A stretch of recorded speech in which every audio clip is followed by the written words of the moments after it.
Thank you everybody for joining us. This is the fourth of these environmental science lecture series that the Takshnak Watershed Council has been hosting.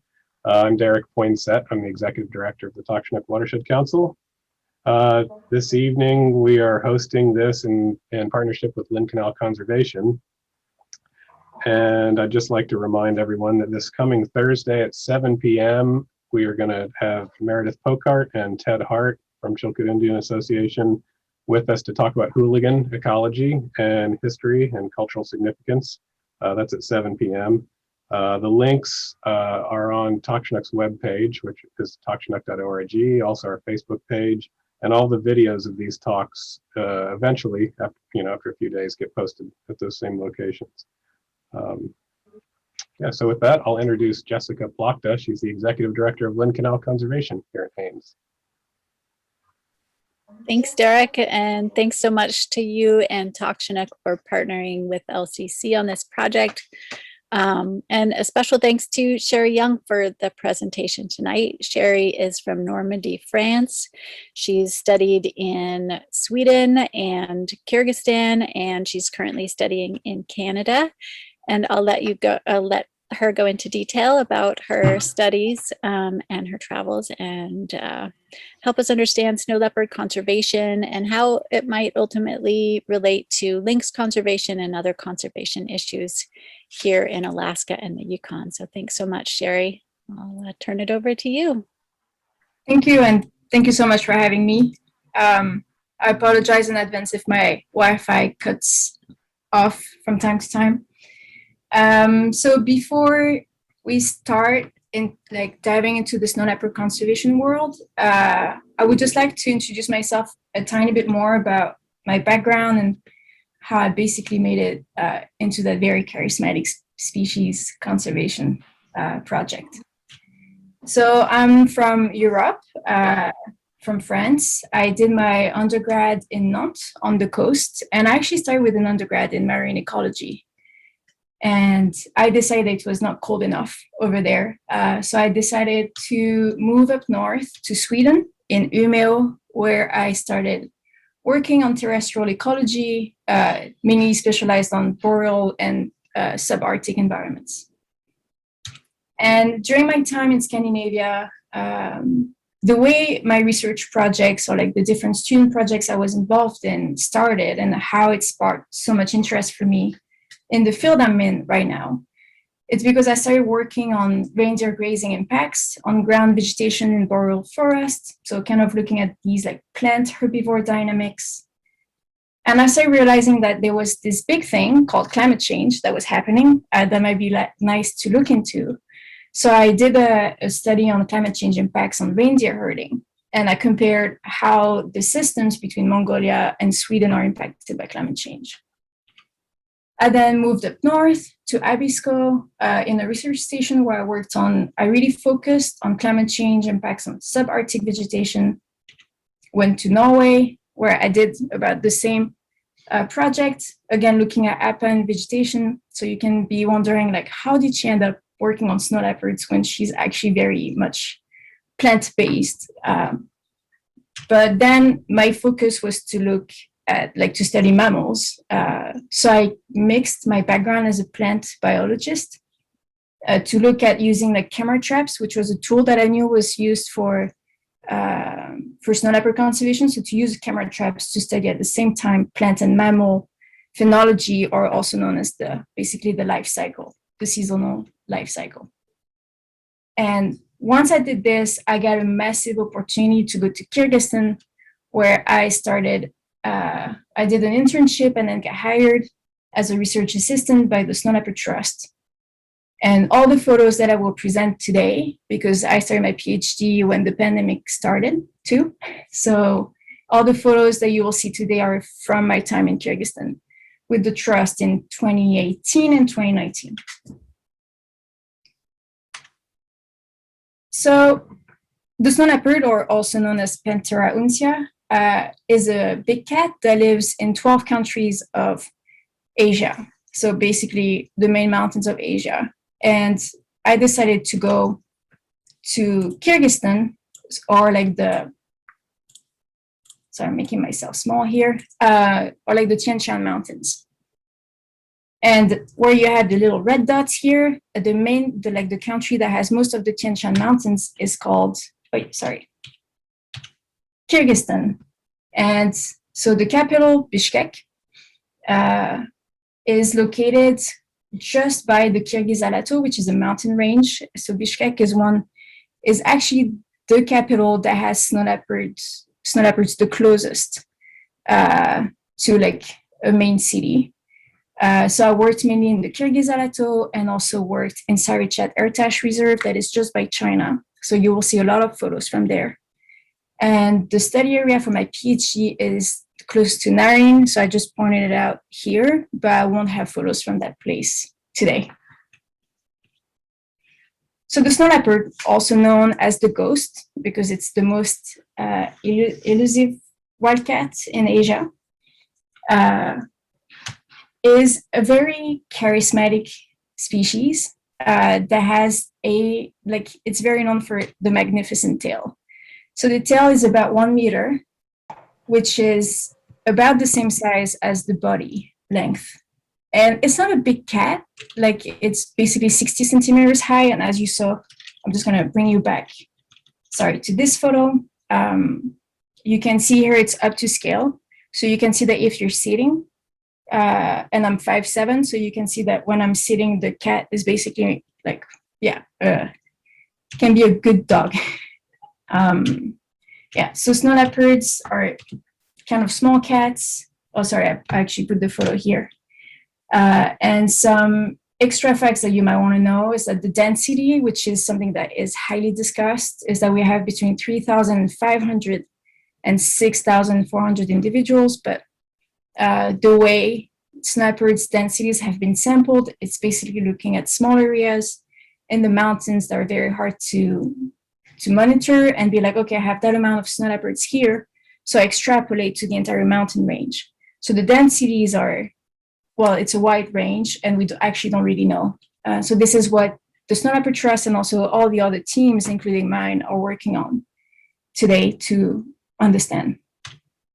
The territory, depending on how much food is available, we can have in between 30 square kilometer of home range if there's enough food, but if there's not enough food, they can expand their range to 1,000 square kilometer, which is pretty big. The lifespan in captivity is about 20 years, so we never managed to monitor a snow leopard from birth to death. So we can only estimate the lifespan between 10 to 12 years. Gestation will be between 3 to 4 months, and the cubs will remain with the mom between 18 to 22 months. So why protecting snow leopards? I said a couple of times already, but they're highly charismatic.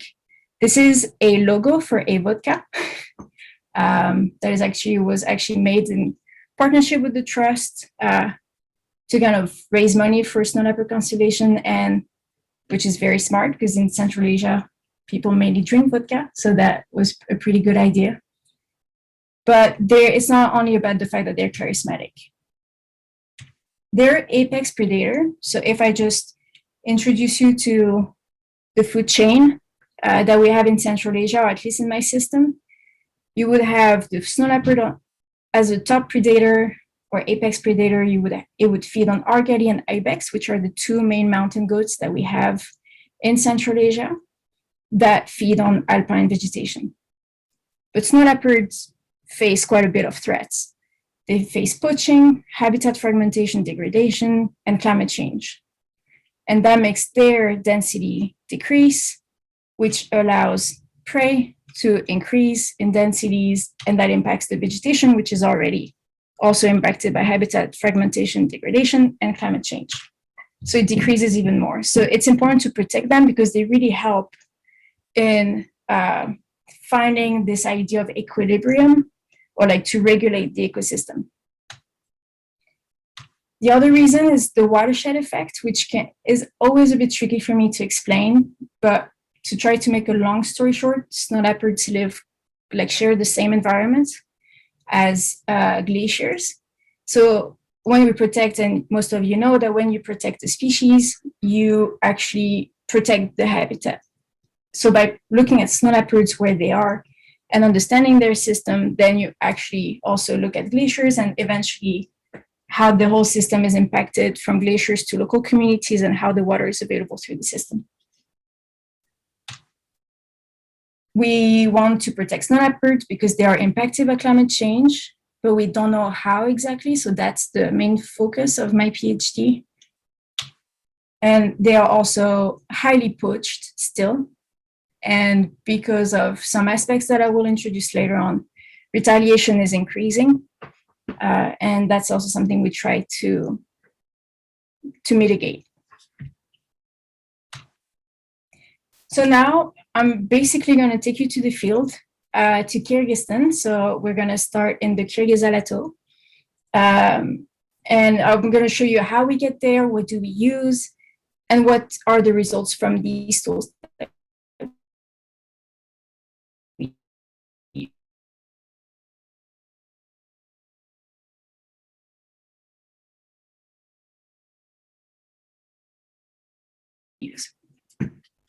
I don't know exactly how's the life in the Yukon, like as you have in Kyrgyzstan, but I was pretty amazed by these little vans. We use Soviet vans, which is definitely not something you have in North America, but all these very off-road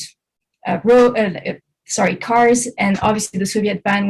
That was my first day in the field, and when they told me, okay, get in the van, we're gonna go up the mountains, I laughed because I thought that was a joke. I wasn't sure, but actually it broke down 3 times, but it made it up.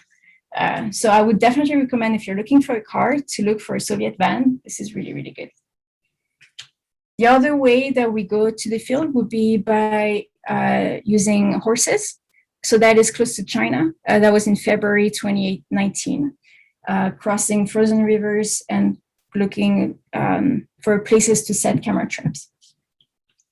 And horses are very nice because we go for several days of expedition, and they allow to carry a lot of all the camping gear and the rest. And then also the day before, we were just on the little road right here. And the next day we were up 4,000 meters high. So that was very easy physically to have these horses for the support. But we also walk a lot. And you have a human here for scale. And I really like this photo because it shows how much habitat we need to cover. And this is where technology becomes very handy. So what we do, we use camera traps that we are basically going to set up in between 2,000 meters high and 4,000 meters high. And these tools, I do not know. I think lynx conservation will be mainly in forest. I might be wrong. But for snow leopards that live in very rugged areas, we need to make a little pile of rocks. So we're going to set camera traps, which are absolutely amazing tools.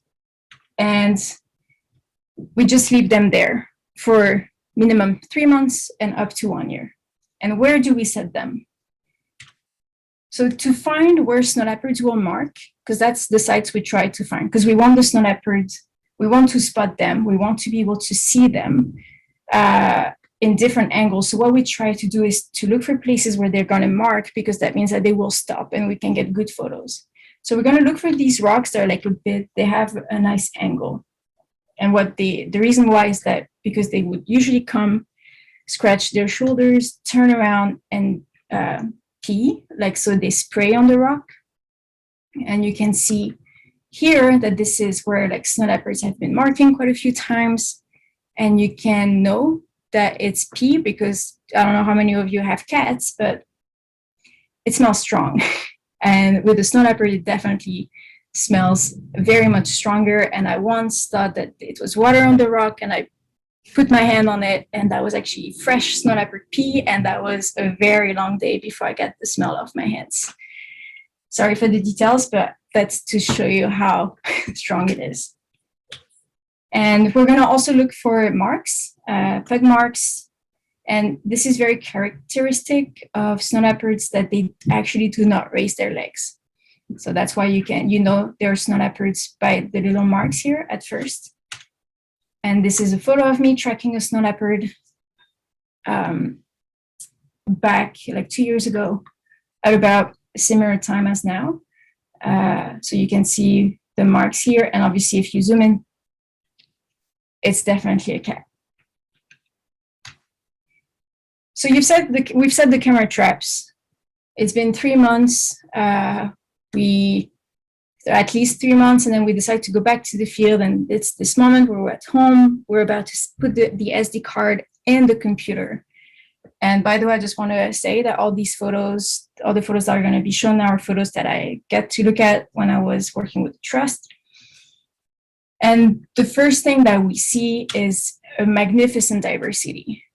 Central Asia is very, very impressive when it comes to the biodiversity that you get there. So wild boar, mountain hare, and I don't know either how many of you use camera traps, but they're very good selfie tools. The wildlife is gonna love taking selfies with them.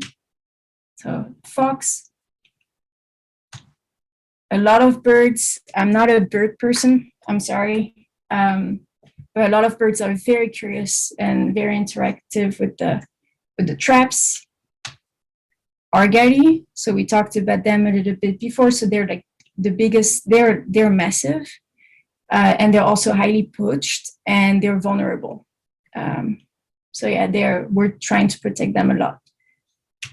And ibex, so this is a young one. Most of the time you would see ibex with magnificent horns too. This is why they're highly poached as well for the horns, but these two are the main prey of the snow leopard. You would have lynx. And actually this photo was taken, the lynx at that time was fighting with the snow leopard for the same rock. So we do have them coming in cycles, and you can see the snow leopard getting upset of the lynx coming back every 3 or 4 hours just to like spray again on the rock where the snow leopard was, up to the point where the snow leopard decides to lay down here and really spend the night there. We have wolves. We're gonna also have small mammals like pikas or pikas. And we're also gonna have the snow leopard. And when that happens on your screen, because they're not very abundant, so it's not often that we see them, but when that happens on your screen, you really get the goosebumps. And as I said, you have, they really like those like angled rocks because they come up there, they scratch, and then they will turn around. I have a delay in between my second computer and this one. I don't know if you do have it too. But yeah, so they would turn around and spray on the rock. I really like this photo because it shows how harsh the environment is, and that's why we're very much thankful for camera traps. And you can see the legs here. That's what I mean when they don't lift them up fully. This is a teenager. You can see a bit like fluffy, a bit big, but fluffy. And we mainly use photos, but if we put the sequences together and make them play a bit faster, this is what we get, which is pretty nice. And we do have cubs as well. The photo where there's the main snow leopard scratching its shoulder, this is the mom. So this is very nice also to kind of see like the family tree, or like who they belong to at least. So we have snow leopard photos, we have an idea of the mammal diversity, we get an idea of that, but then what do we want already? Oh, we've talked that like densities we cannot trust densities that we have today, and we're trying to work towards that. So what we want to do is to look at snow leopard images that we get, and they have unique fur patterns. So we'll look at the patterns that they have on their fur, and they're specific because they're very fluffy. I got to work on jaguars in Costa Rica, and the identification was much easier. But stone leopards will be very tricky because the patterns are hard to distinguish. So we'll be looking at the tail, which is often where you have nice distinct patterns. The lower back, you can see very dark, very sharp, always very good. If we do have a flank, we will, in the last resort, we will use the flank, but most of the time we're going to use the front leg and the back legs, basically where there's least movement.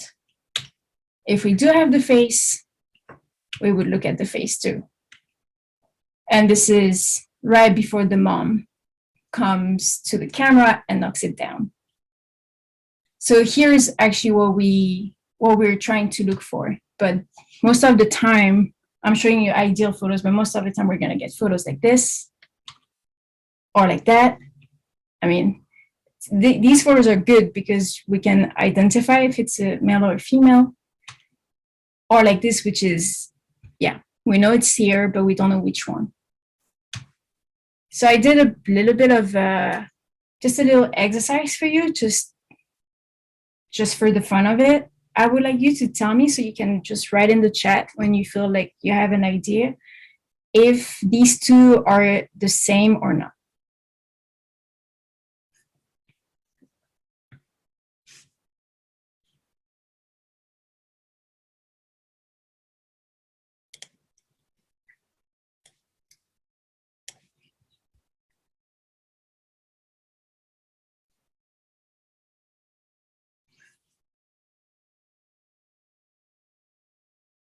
Okay, so we have one no.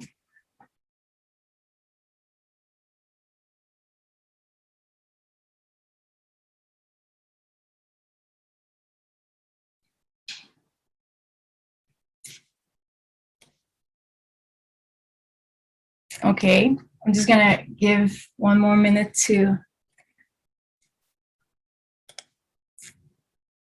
Okay, so no so far.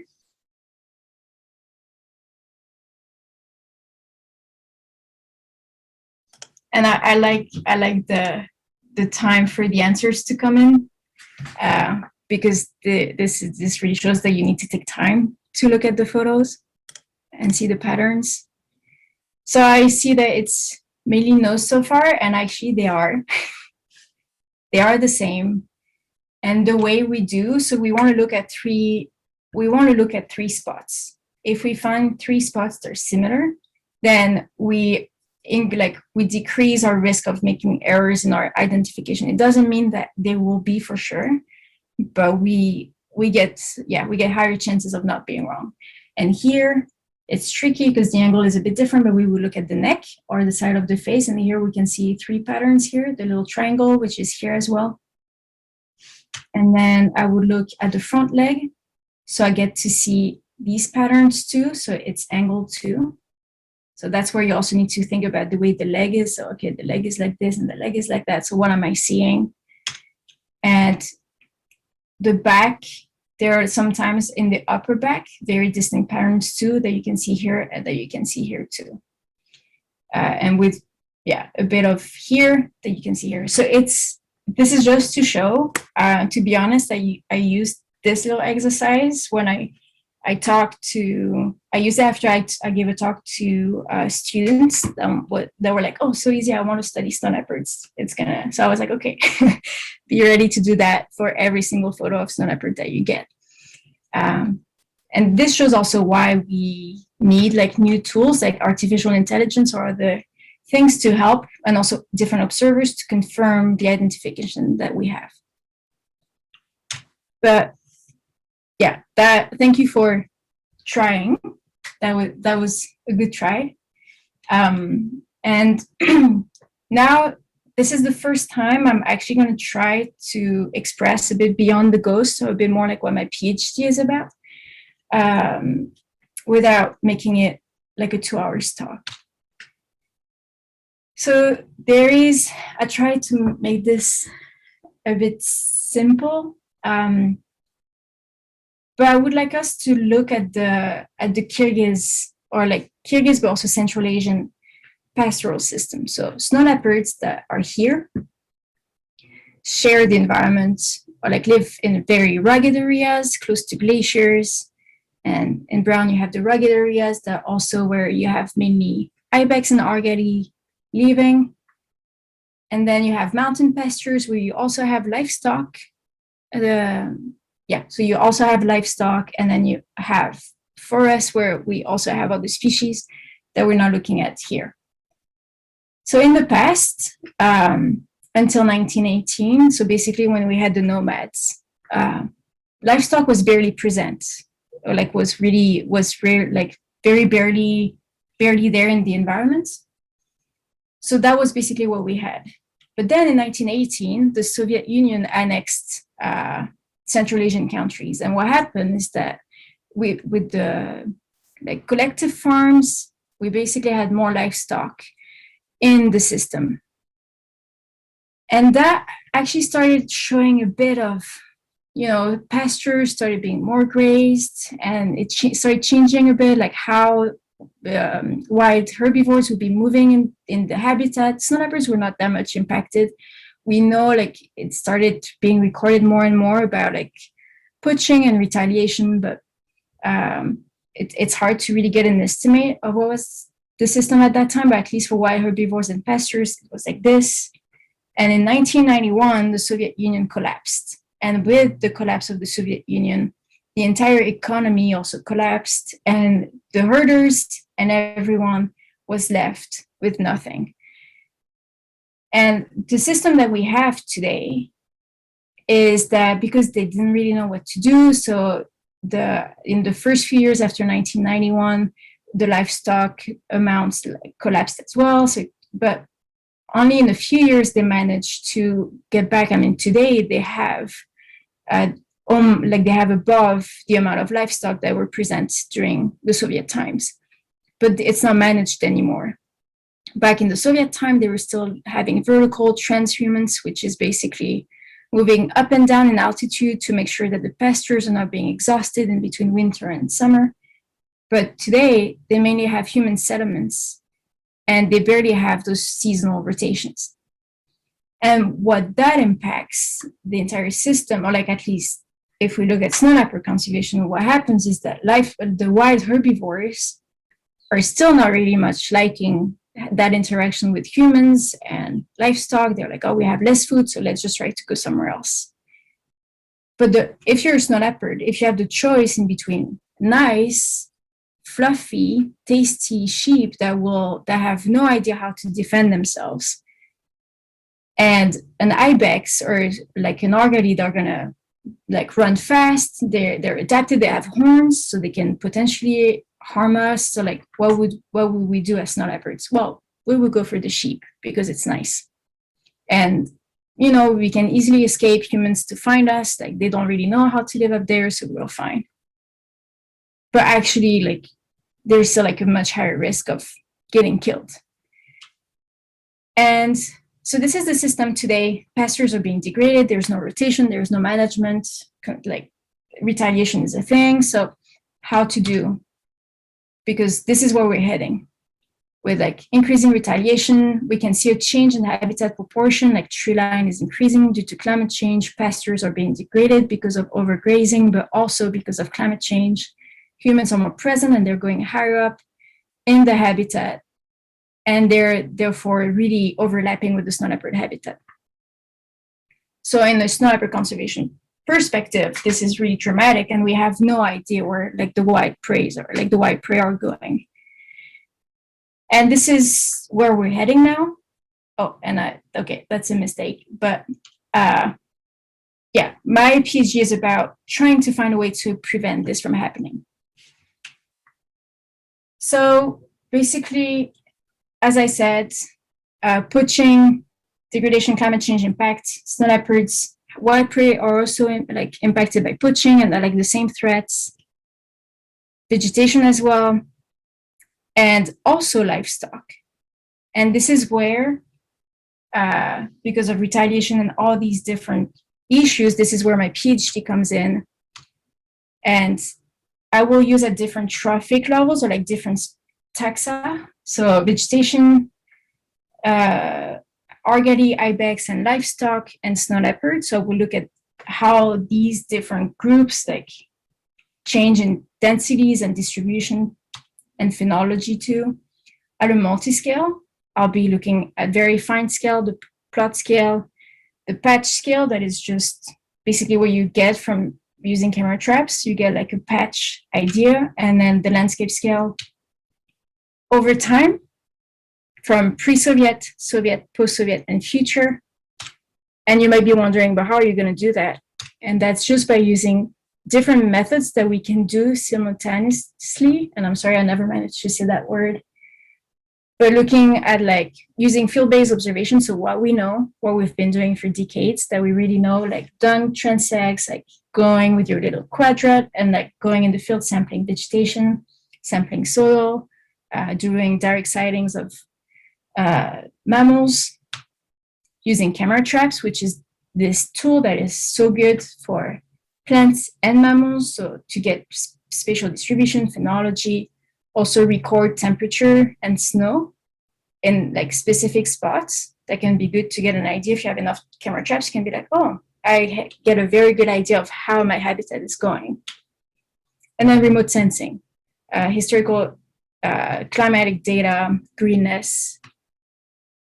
You can model to evaluate in the future how it's going to go, and also using interviews. So that's where I want to bring into this, like the whole human dimension, which is very important. And that is to work with local communities. So these photos were all taken while I was in Kyrgyzstan. And you have different groups of people here. So you would have the herders. So that's when we were like taking some camera traps that were in the valleys around. So we basically use the horses from these families, so they get paid or they get compensation for helping us get the horses. So that's one way to work with local communities. And they also made me try fermented horse milk a lot.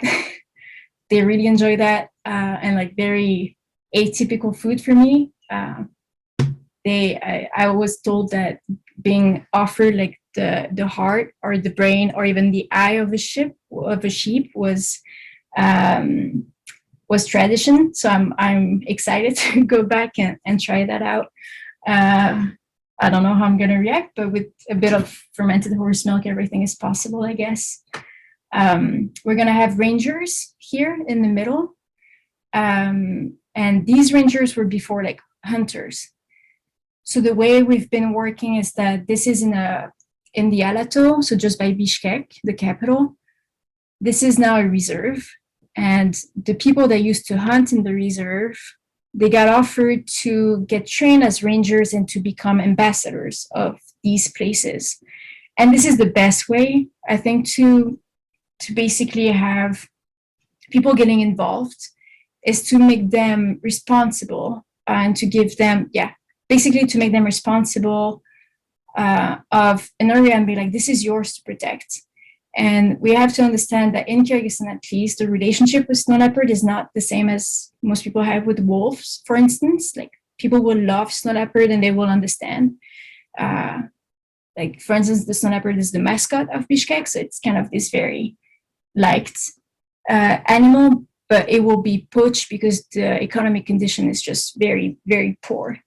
So if you can get often an American that, not to point out to Americans, but that's what they say over there. Most of the time, it's Americans that come for trophy hunting, that come with like several tens of thousands of dollars. And that means that's a massive fortune for these communities.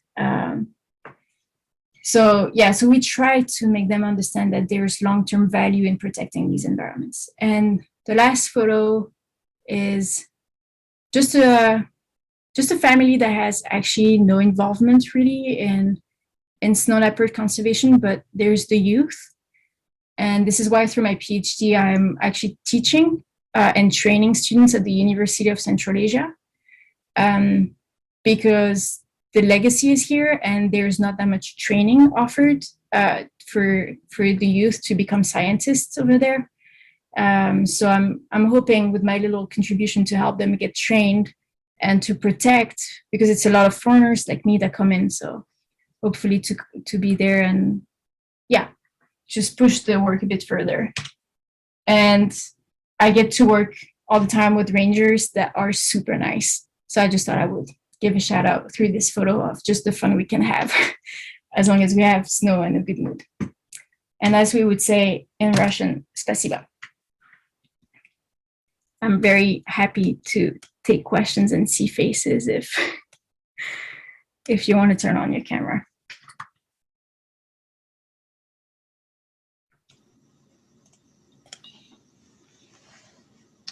Yeah, if anybody has any questions, I guess go ahead and you can raise your hand, or you can probably just chime in. We don't have a whole lot of too many people on the line.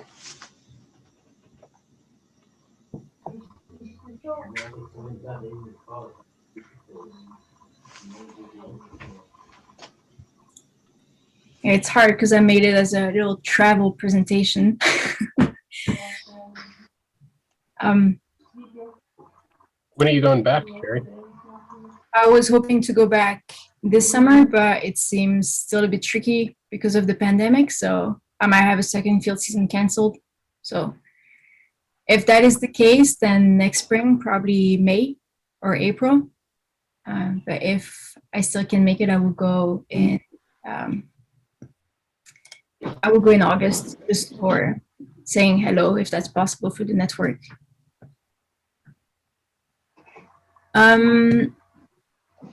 Ruth, so for your question about how much do camera traps cost, in the photos that I showed, like we used the Reconyx Hyperfire, which is the most expensive one because it's the highest quality, and we want in this environment we want to have the highest quality. So they're like $500 US, but you can get half the price for also good ones. And I know that like a few years ago, I got one camera trap for my dad for at home because an animal was destroying the garden and he was very, very sad about it. So we got a little camera trap that was about €100, which is still a cost. And yes, we do lose them. The two reasons we lose them would be poachers, because we catch poachers on camera. So if they see the camera, they are going to steal them. And the other thing that we're going to have, so often we try to set also double camera trap setup. So we actually, when we know it's a sensitive area, then we would spot the poacher. And the other reason would be wildlife. Bears, they love camera traps, and snow leopards too. I don't have that exported on any computer, but I do have a video of a snow leopard coming to the camera and just playing with it for like 30 seconds straight, which is so hard for the ears, but it was actually very impressive because you can hear them. And yeah. By the way, I'm very terrible at making short answers, so be ready to have a lot of details when you ask a question. I think Thomas's iPad has his hand up. Hi, Tom. Yeah, can you hear me? Yep. Yeah, how long has the snow leopard research been going on? I remember a book Peter Matheson wrote, I think it was in the 80s, about the snow leopard. Is there extensive research that you're adding on to, or are you doing new research? No, we're basically adding on to it. I mean, the climate change part of my research is new. And also it depends on the region of the range where you are. Like if the teams in India or China are much more developed or like big, they're much bigger. So like in Kyrgyzstan and Central Asia, we're still a bit behind, but we basically add up trying to really know how many snow leopards do we have. But we basically add up, and some books that I've read on snow leopards, it's actually funny because the name of my supervisor was in it. So I think I'm part of the third or fourth generation of scientists working on snow leopards. So we can only, at that stage, we're just starting to add new things. And is it occurring across their full range? through all these countries of Central Asia? I mean, what is the extent of their range? So they go from, okay, let me try, because every time I have it written and I want to pretend that I know them all by heart, so I always forget one. So we're going to have they're going to go from Kyrgyzstan to China, India, Mongolia, Russia, Afghanistan, Pakistan, Bhutan, Nepal, and I forgot 2 stan countries where they're here. So that's quite an extensive range. It is very big. It's basically all the main, for anything extending from the Himalayas. That's where you're gonna have snow leopards, and then they go all the way up to Mongolia and Russia through like the Altai and so on. And yeah, just one last question. Do they know the total estimate of the population within their full range? So that's the range I gave at the beginning, which is between 3,500 and 6,400, which is really big. So I would say no. But we start having, at least locally in different countries, like a paper in Mongolia just came out when it's like, oh, we kind of start really knowing how much we have in Mongolia, or like how many we have in Mongolia. And I think this is how it's going to start happening. And they were supposed to start giving good estimates last year, but everything is being delayed. But it should be happening soon, which is very good. Okay, yeah, thanks for your presentation. It's been fascinating. Thank you so much. Thanks. Mardell Gunn has a question in the chat. Do you have much governmental support of this work, local or national governments? Yes, so I personally do have, but that is thanks to the Global Snow Leopard Ecosystem Project called GSLEP. So in 2013, they started gathering, like the different governments started gathering, like the scientists started gathering from different countries, and then they got the local support, or like the support of their governments, and they created this global movement that was actually signed in 2017 in Bishkek to really merge resources and to really have local, I don't know why I keep saying local, national and governmental support from the biggest institutions, because you cannot do proper conservation if you don't have the support of the governments. So the governments are actually pretty involved, which is good. That was super big, because as I said, when I said the different countries, if you try to make India, Pakistan, China, Russia, Afghanistan, and the stan countries where not many people know what's happening there unless you live there, but it's geopolitically super hard. So that was a big move to bring all these people together and to sign a treaty and to be like, yes, because snow leopards matter for all these reasons. Yes, we're willing to come together and help. So yes. And Jessica asks a question. Will you explain more about how the Snow Leopard Trust works, which you kind of did a little bit just then. They also have a program to help people make and sell handicrafts, correct? Yes, they do. So the way it's thought is, so we work with men for the rangers and helping us supporting us in the field, like with the horses and so on. But the other side of the community that we really focus on would be women. And I was told on the ground that women are often very good with like dealing with money and making sure that the money is nicely distributed. So that would be working with them through the use of the wool that they have from the livestock and treating this or changing that, creating like handicraft basically. And this little handicraft, and actually, well, let me just show you, because I do have one from Kyrgyzstan. So these are little guys, and then you have one from Mongolia. So these are the little handicraft toys that they make, but they also make rugs and different things that are very nice. And I recommend, if you want to support a cause and have a very nice little thing to look at you, I would recommend to buy what the Snow Leopard Trust is offering. It really goes to the communities directly. So yeah, they do have this project in every country where they work, which is a very, very, very good project. And you can probably just Google Snow Leopard Trust and go on their webpage and order those things.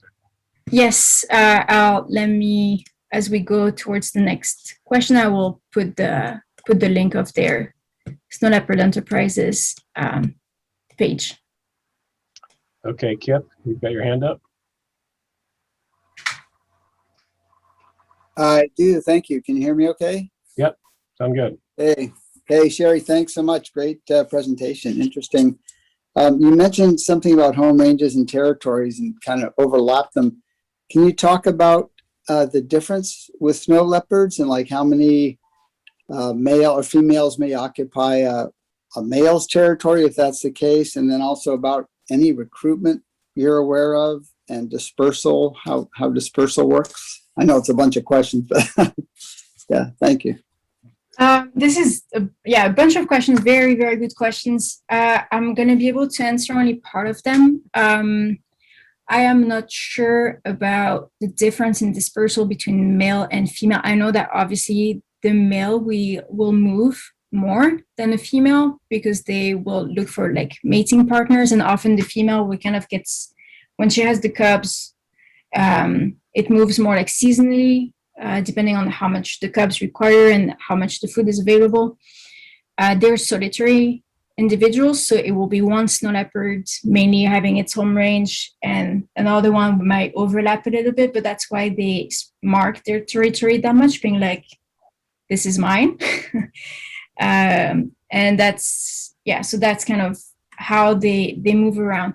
I cannot give numbers though about like exactly how much it is, but I'm happy to dive after the talk in some literature and like forward this to Jessica, or just, yeah, so we can just share that and you can dive into this, have the information. But yeah, the recruitment, did you mean the recruitment like male and female? Is that what you meant, or? Yeah, or survival just of kits, or what do you have any? I know it's a huge. There's a lot to learn, and it's a really tough environment, so it's pretty new. But yeah, do you know even longevity of an adult? Do you have any information about that, or?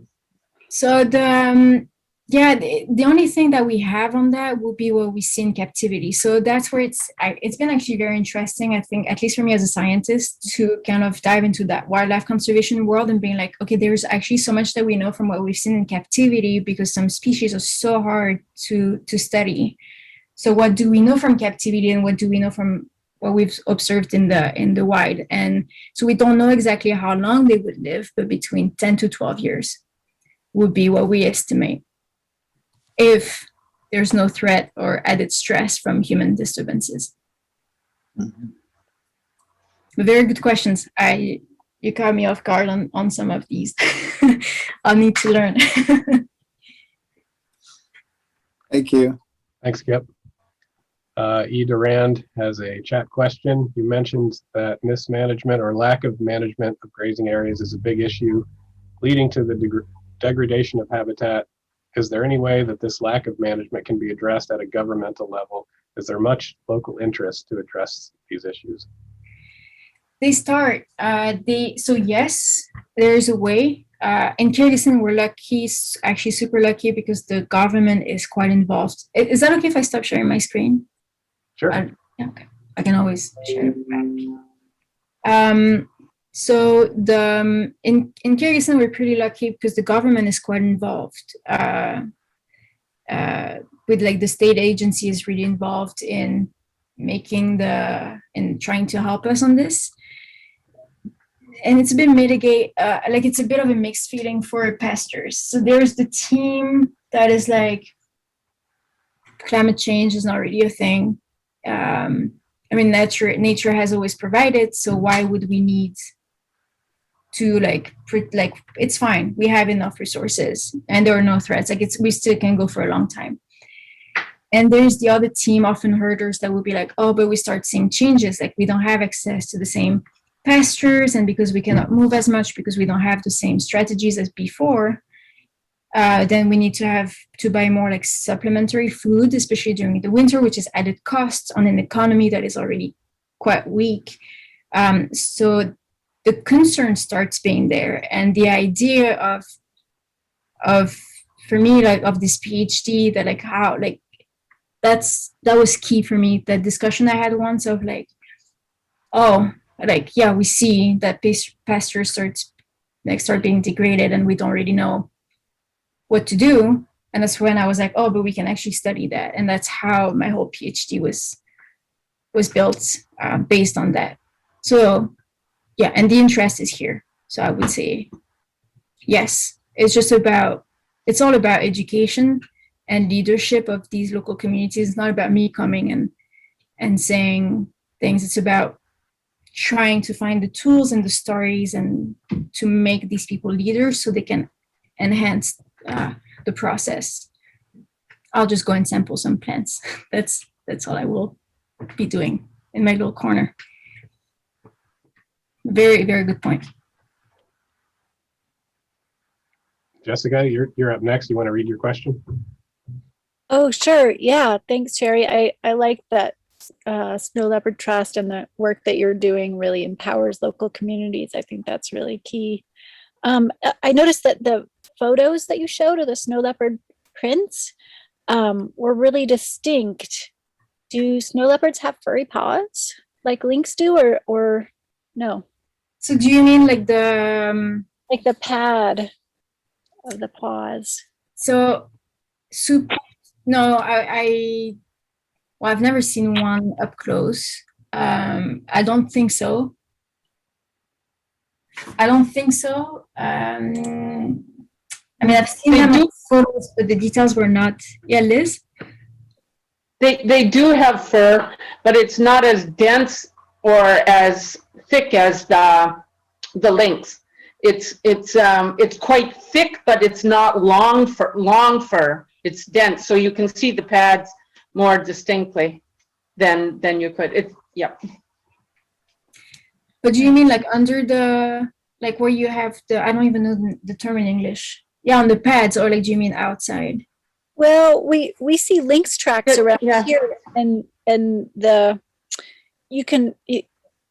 fur on the lynx underside of where they're walking, the fur really makes their tracks very obscured. So each print, it's hard to see much distinction, but between the toes, for instance, and the pad.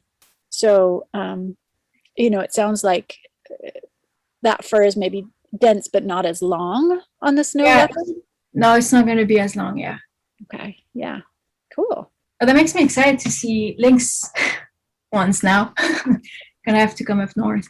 Yeah, I know. I can't wait for another colleague of Liz's is going to do a presentation about Yukon lynx coming up soon, and they're just so fascinating. We just have had a peak around here, and we suspect that they're crashing right now. But we were seeing for the last few years, seeing so many lynx all up and down the valley, and they're just such spectacular creatures. Feel pretty fortunate.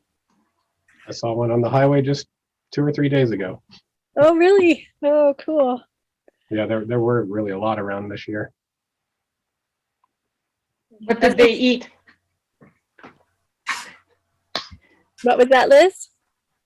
I said, what did they eat all winter? What did they eat? That good question. I haven't seen very many squirrels lately. The one that will cuddle some food. I suspect that they ate everything, and that's why we're seeing them now all the time. Yeah. Are there any more questions?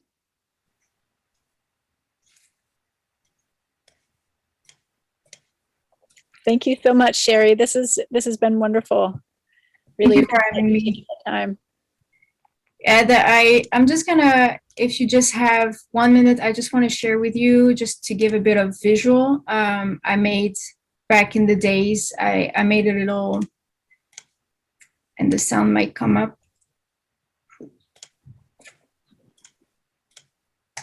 Sorry about that. I made a little video just to showcase the work done and how important it is to link that to local communities. So that's when I work with the trust. So if you want to have 1 minute and 36 seconds after the presentation to look at that little video that might help you visualize at least the system.